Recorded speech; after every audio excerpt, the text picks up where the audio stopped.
A minute.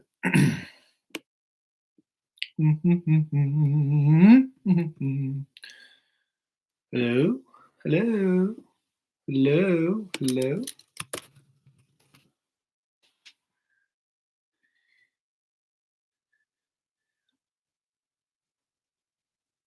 Hello, hello. Did this happen again?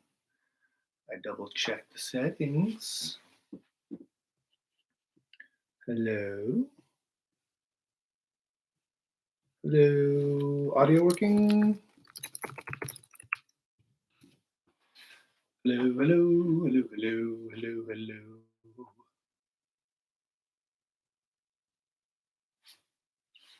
Hi, Matt. Hi, Lily. Oh, good. My microphone isn't registering, but it's going. Hey, welcome back, guys. Good to see you. Hi, Phil. Hi, Noah. Hi, Brooke. Hi, Lauren. Hey. Hey. Glad it's working. Cool. Sorry for changing locations. It's kind of crappy outside, and all my children are currently sleeping. So hopefully they stay that way. We can hope. As we're going here, this will be available afterwards. So at any point, you can go back and kind of reference this. I'll make sure to put the link on the calendar for us as we're moving forward. It's good to see you guys, even though I'm not really seeing you. You know what I mean? Um, yeah, been weird, but I hope you guys are all doing well. I'm excited for you guys. I know we're kind of in the home stretch, kind of wrapping stuff up, kind of the last big hurdle as we kind of get to the end here. So, question for you guys as we're going here. If you got questions, let's just start throwing them in the chat, and then I can scroll through them and we can take those as we go. The other piece I was going to ask is, would we be interested in doing a full like Zoom call on that Tuesday of our last day? There's kind of a traditional demo I do. I do need to get up to school to get the stuff, but I'm hopeful I can do that last demo for you guys on that last day. It'd also be nice to say goodbye like real time, because I think that'd be really nice. What I was thinking is if we went from 11 to 11:30 for fourth hour, and then 11:30 to noon for our fifth hour folks. I'll put maybe a poll out in our agenda as well, so that if you guys want to kind of chime in on that, whether or not you're available. I don't know what AP is on that Tuesday, but we'll kind of see if that works. It'd be cool to see everybody before you guys head off into the world. So yeah, cool. All right, chemistry stuff. We got kind of two big items left. Hopefully you've had a chance to start peeking at the study guide.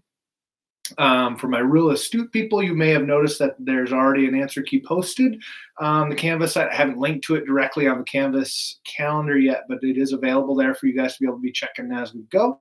But I want to make that available to you as we kind of start looking towards the finish line here, so to speak. With the new Thrive on 5 stuff, I did need to shift that last kind of testing day. So if we're thinking about our final, it is the expectation of admin that everybody's taking the final exam, because it's a dual credit course. Even if you're not doing the dual credit portion, everyone still sits for the final. It's going to be the last kind of opportunity for just our regular high school folks or my folks taking the AP test to raise your grade higher than where it was in that third quarter. It's also good practice for my AP people to review it all and get kind of that extra practice with the final before you go and then sit for the AP exam. So our final, we're doing final as business usual, as our science curriculum coordinator, Doc Cramey, has expressed. We are still giving the final as we would have given it if we were on campus, and so we're kind of splitting it into 3 parts. It's going to be 200 points total. Day 1, which is coming up, that'll be on Wednesday of this week, is going to be the multiple choice portion. That's the only portion that will be on lockdown. You'll have 60 minutes. It's actually longer than a normal class period. I know that's why we're splitting it into 3 days, because usually finals are given kind of over that 2-hour chunk. We don't have that because seniors are almost done. So we split it out. You should have more than enough time for those multiple choice, because it is a bigger test. Our multiple choice is going to be 3.5, so that's a 3.5 points a piece, and so those will be a little heavier, but remember that it's out of 200, and so it's just kind of scaling that to get our points to work out appropriately. Day 2, which is going to be Thursday the 7th. Oh, happy Star Wars Day, by the way. May 7th, it'll be 7 short answers. This will be a document, it'll be a PDF. My suggestion would be just to print it and then fill it out, and then you'll upload it back up like we've done for some of our other exams. It actually comes out to be a front and a back, or a 2-page document. And that's true for this day 3 as well. That's a front back, it's a 2-page document.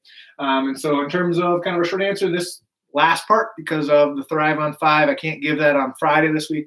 So that's going to get bumped to next Monday.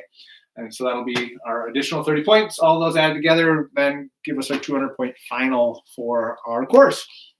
We're shooting for 11 o'clock every day. If you've got another exam that lines up with that, or you've got an AP test, just let me know and we'll make accommodations accordingly.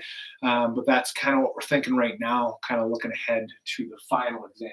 I know you guys have been awesome. I know there's been a lot of tech stuff where maybe the timer ran out before you could submit it, and you guys have been super good about just shooting an email my way. That's perfect. Try to get it done if you can within the time period, but it's been working great. Hopefully it's been working well on your end. It's been pretty user-friendly, at least on this side, getting stuff, even if it's after it, just send it in an email, we'll be good to go. So, cool. Questions on the final, what it's going to look like. I did preview it a little bit today.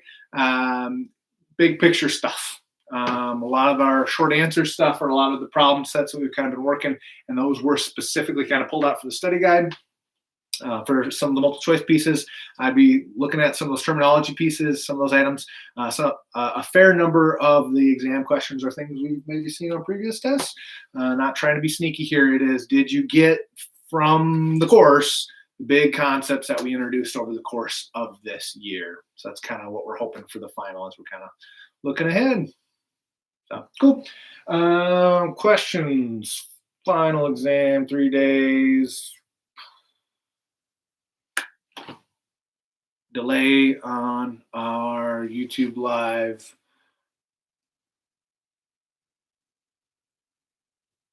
All right, cool. Well, if you have questions, put them in chat. Love it. AP test for my folks that are taking the AP exam. There's been a lot of info for this because obviously we're doing it a lot different. If you're not taking the AP test, just hang tight for a second. This next bit is specifically for our folks taking the AP exam. And so as we're looking at our test coming up for the AP exam, it is on the 14th at 1 p.m.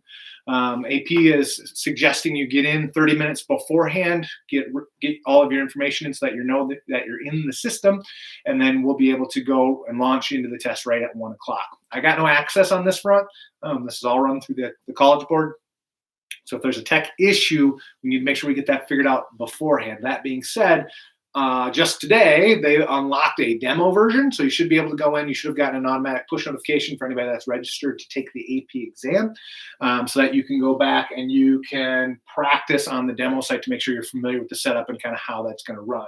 On the Canvas site, I've actually posted, there's kind of an AP test review piece. I've actually got all of the previous PowerPoints that I've used in previous years for what we would have done during the AP review sessions. So those are all there for you to go back and look at your leisure. And then right at the bottom there of that, there's some important information. There's a really good PDF document that's got all of the steps, step by step, of all the information that you need to know. And then I actually pulled out and put into our Canvas site directly the 2 items that you need to print. There's a periodic table you got to print, and then there is the equation sheet that we've been practicing with that you can print and have accessible for yourself there as well. And so all of that is right there on the Canvas site. If you're not sure where to find that, let me know so that we can make sure you've got everything that you need. Big piece here, which is interesting as we're looking. It is open notes. They can't tell you can't use stuff.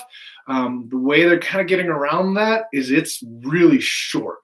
It's going to be 2 passages, one larger one at the front end and then a shorter one at the second. So it's 2 free response, and you've got 45 minutes to complete that. If you don't get it done, they're just going to grade what you've got. And so that's kind of the pitfall, I think, is if you're going to try to look stuff up in your notes, I think you're going to run out of time. So I would strongly encourage you to make sure you review it, make sure you've got it ready to go.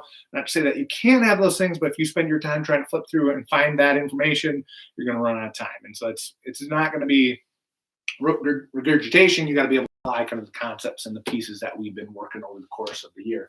It is 2 passages. They're kind of suggested breakdown, and this is all in the important PDF information that you can access as well.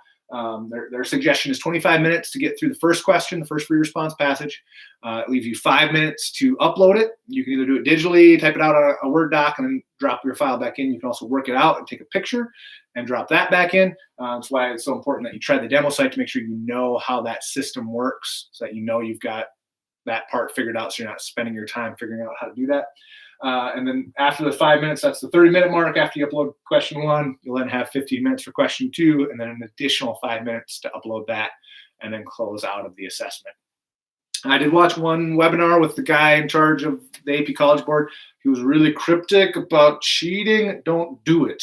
You should get 2 days before your exam. You should get a access code that'll get you specifically into your test.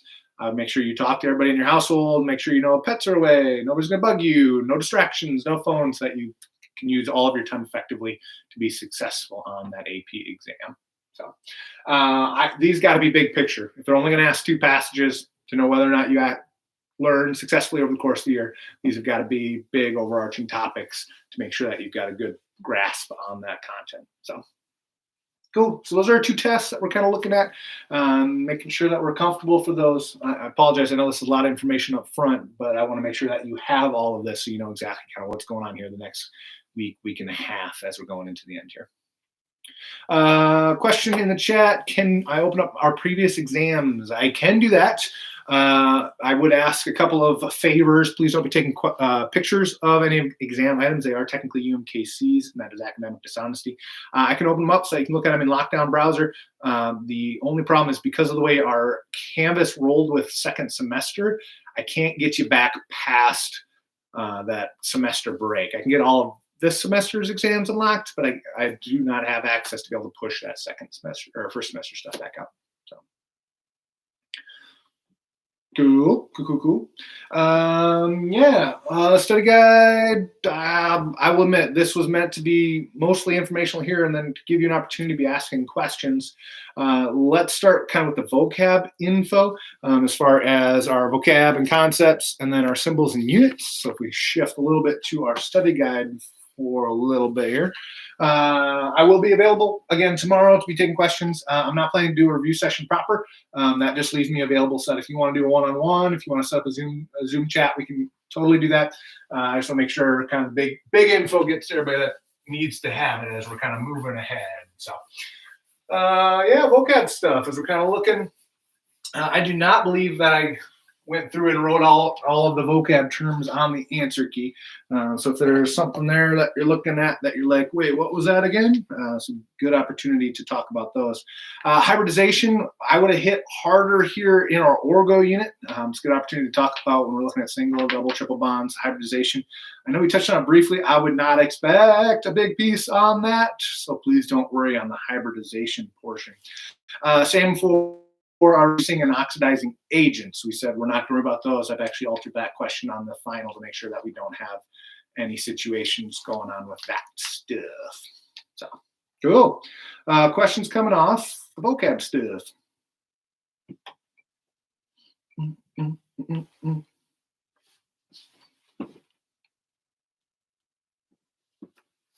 The question, are the big items on the study guide like the big questions for the short answer? The answer is yes. They are intentionally pulled to be very similar. Not ideal, not identical, but these are kind of the big topics. Rates was kind of the first new one. And I spent a lot of time doing equilibrium, acid base, and looking at our different reaction types. Solubility, yeah. So yes, the study guide is meant to be very, very similar to those 2 short answer portions. Yep. And the good news is, as far as our high school grade is concerned, I can only improve. Score can only go up. Sigma versus pi bonds. So this goes back to looking at hybridization a little bit. So sigma, so if we had, say we had a molecule that looked like this, ethene. Any direct overlap between direct orbitals is considered our sigma bond. So our sigma would be any of the single bonds here. So for this molecule, and then if we look at the double bond here, it's got 2 bonds in there. So the first one is a sigma bond. So that first one would be still kind of a direct overlap.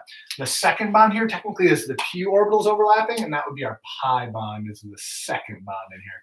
So if the question were how many sigma bonds, it'd be 1, 2, 3, 4, 5. How many pi? It would just be 1 for this. And so it's just another way to think about how are our actual electron orbitals overlapping to give us the shapes that we're starting to see for our kind of Vesper molecules. It's a way to hybridize our way to kind of mirror or marry our atomic orbitals or our electron configurations and what we actually see with our geometric Vesper shapes. It's kind of the hybridization piece with the sigma and pi bonds. If we this is more for my AP people in case there's a hybridization question on there. If we were looking at our areas of electron electron locations, we've got 3 electron locations here. For that, we would need to hybridize 3 orbitals. We're not hybridizing the pi orbital, we're just hybridizing our sigma. So for this carbon here, we need 3 orbitals to do that. We would need to use an S and 2 P's. This would be sp2 hybridized. The 1 here is implied because it's already written as an S. So this would be 3 areas of electrons, 1, 2, 3 areas of electrons. For this one, our lone pairs count. And so if, say, this was our molecule of ammonia, we've got electrons in 1, 2, 3, 4 areas around that central nitrogen. As a result, we'd say the hybridization here is sp3 hybridization, and that would then be a tetrahedral parent geometry. But the lone pairs don't count for our electron or our geometric geometry or molecular geometry. We say this is trigonal pyramidal as they repel down in a way to make a triangle in 3-dimensional space. Sorry, that was a bonus as far as our kind of hybridization and our geometric shapes go. Cool.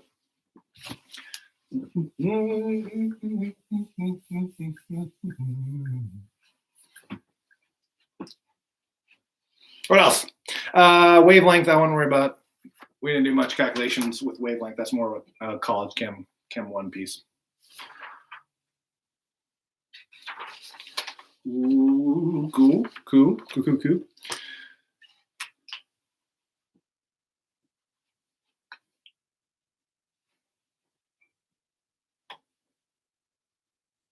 I think our little guy woke up, who's in the basement, but our big dude who's just 1 room away is still sleeping, which I don't get, but at least they're still sleeping.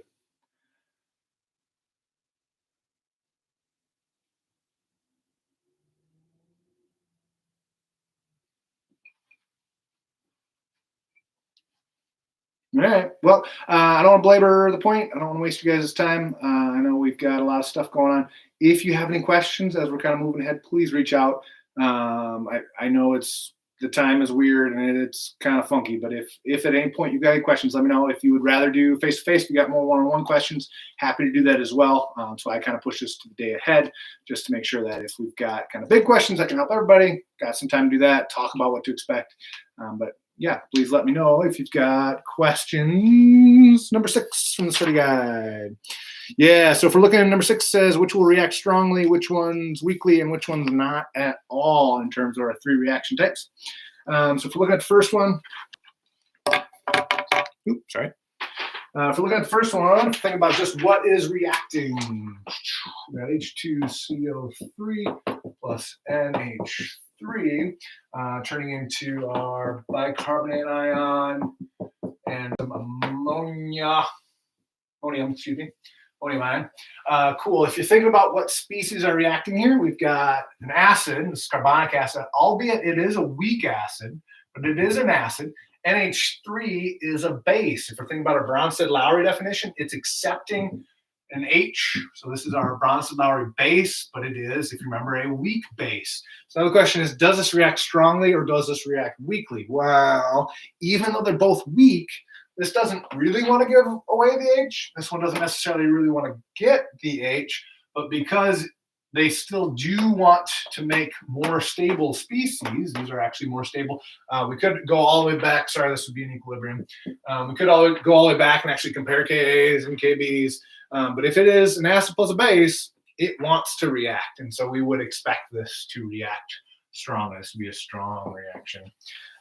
Cool. Our second one here, we got HCl plus AgNO3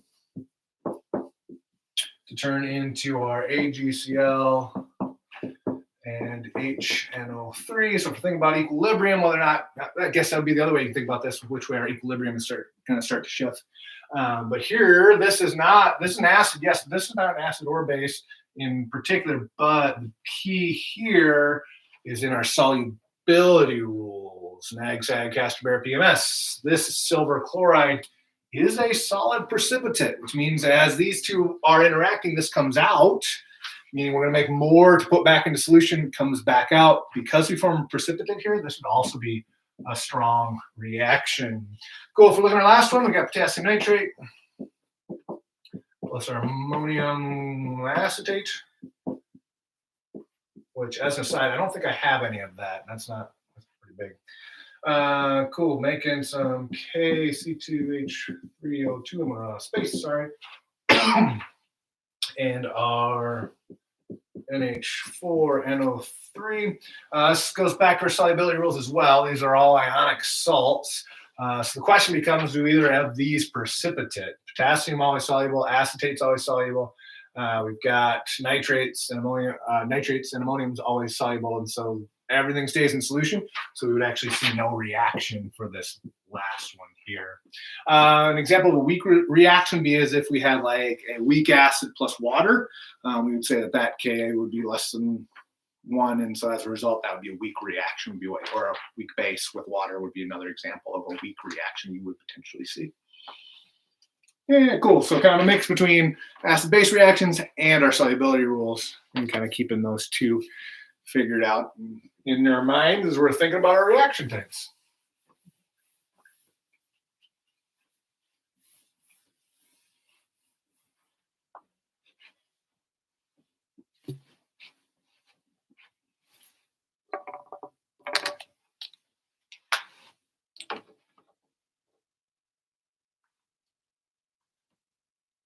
All right. Well, like I said, you got any questions, shoot me an email. If it's something that we should all see, I'll probably put a video together and shoot that back out. But I just want to make sure you have an opportunity to kind of see what's happening and what's coming your way. Yeah. I like it. And then look for that poll as to whether or not you want to meet on that last Tuesday to kind of say goodbye to everybody. So, yeah, UMKC grades. Sorry, last piece. UMKC grades. I've got everything updated through the final exam. These will just get reported to UMKC at the completion of our semester time. So if you're interested in your UMKC grade, if you want to shoot me an email real quick, and I'll send that back your way. But yeah, it's good to see everybody. Hope everybody's doing well. And then I'll make sure to go back and unlock all of the exams from this last semester. Awesome. Thanks for stopping by, guys. It was great to see you guys.